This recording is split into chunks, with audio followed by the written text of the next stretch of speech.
You know, I'd like my Minister of Agriculture, who is white, who comes from an opposition party to mine, who's joined my government at my invitation to address this very issue, including the question that you've just raised.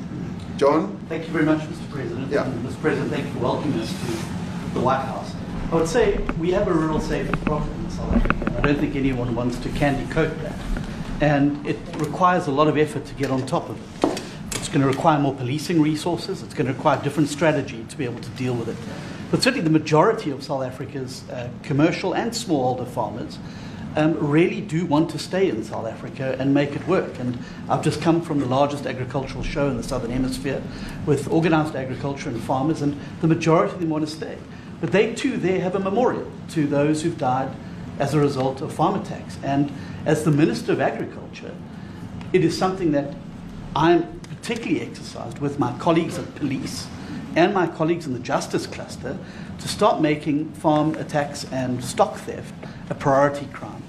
And it affects all farmers in South Africa, particularly stock theft. It has a disproportionate effect on smallholder black farmers.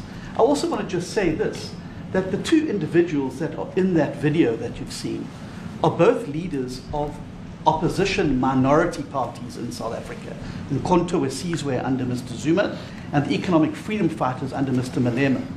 Now the reason that my party, the Democratic Alliance, which has been an opposition party for over 30 years, chose to join hands with Mr. Ramaphosa's party was precisely to keep those people out of power. We cannot have those people sitting in the union buildings making decisions.